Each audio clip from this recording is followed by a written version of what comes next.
Hi guys, welcome back to another scan and cut tutorial with Chloe Evans at Chlo's Craft Closet. I'm an independent Stampin' Up demonstrator here in Australia on the beautiful mid-north coast.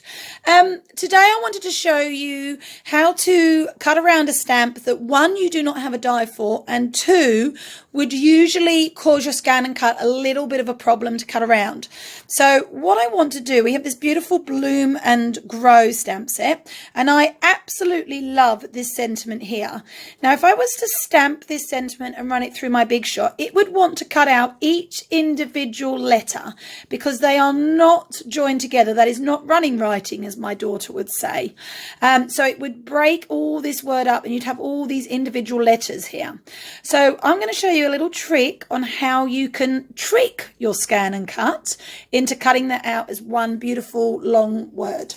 So what I'm going to do first is we're going to grab our stamp, and I've put it on a block already. You're going to need some nice black ink. You are going to need a pencil and obviously a eraser afterwards and a piece of Whisper White.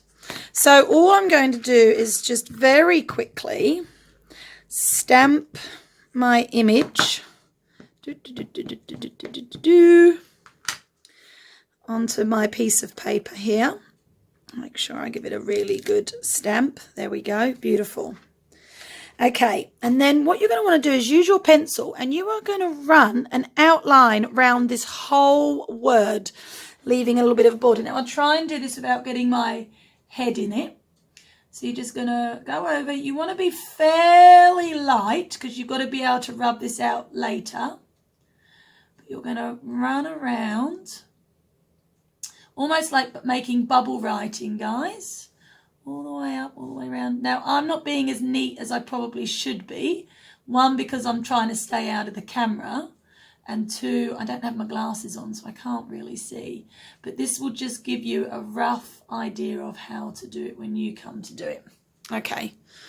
Hopefully my head wasn't in it. But anyway, I will show you what it looks like. So there you go. I've just done a very light pencil line around that word. And what we're going to do now is we're going to grab our mat. And I've said before, I don't actually use the scan and cut mats. Anyone who has a scan and cut will know that they aren't the best quality. They don't keep their sticky that long. However, the guys at Artisans Direct, which is in the UK, but they do ship over here to Australia at a really reasonable price. Their mats are amazing. I think I've had this mat now at least 6 months, if not longer. I use it to death on a daily basis and is still as sticky as the day that I got it. So all I've done is I've used my brayer, which is obviously used for inks and ombre effects. I think it makes a great rolling pin. And I'm just going to run that over there to make sure that that is well and truly stuck onto there. Now, what I'm going to do, guys, is I'm just going to bring out my scan and cut and set it up. And I will take you over there in just a second. Okay, so I'm back. I've set my scan and cut up. That's now ready to go. Here's my word. So what I'm going to do is I'm going to place my mat in my machine, and I'm just going to load him up. Press the load mat button. Okay, so what we're going to want to do is we're going to scan it, and we're going to do a direct cut because we're directly cutting it. So, and the product that we're using, the file that we're using, is actually on the mat, so we're going to click that, and yes, go. And now that will scan in. And as I've said a couple of times before, I really find that your position for your scan and cut is what gives you a really good scanned image. I have the CM350, and I found that when I first got it, I couldn't get a very good scan. Maybe out of 10 images, it would only cut 1 or maybe 2 at a push. So I played around with it a little bit, and I found that if I pull it out into the middle of my craft room where I get the most light, it tends to scan much, much better. 90% of the time I get a good scan. Okay, so what I'm going to do is I'm just going to zoom you in here, move you around, try not to make you too sick with my wobbly screen.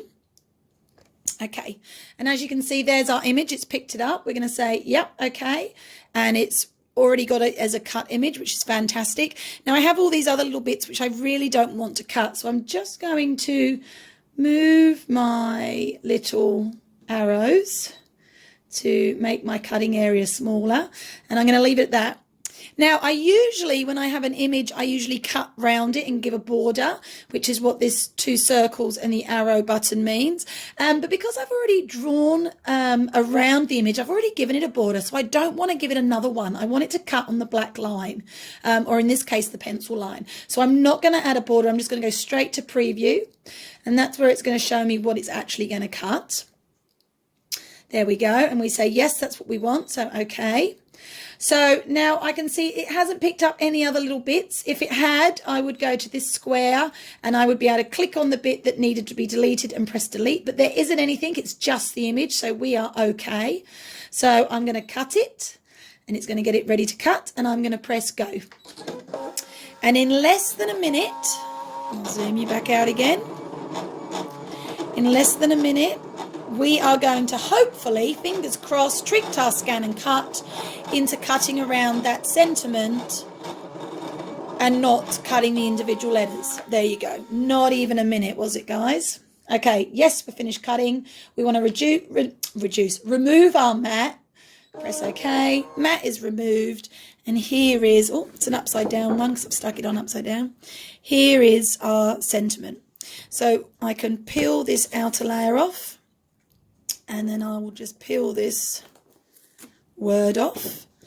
And as you can see here, if I get nice and close, it has cut around that image beautifully. So what I will do now is I will get my eraser and I will just rub those pencil lines out, and then you have a sentiment ready to go on your scrapbook page or on your card that didn't have a die, that didn't need a die because you tricked it into drawing your own on there. Oh, sorry about that. It's zooming in and out. There you go. Beautiful. And as always, you can find any of the products I've used over on my Chlo's Craft Closet blog.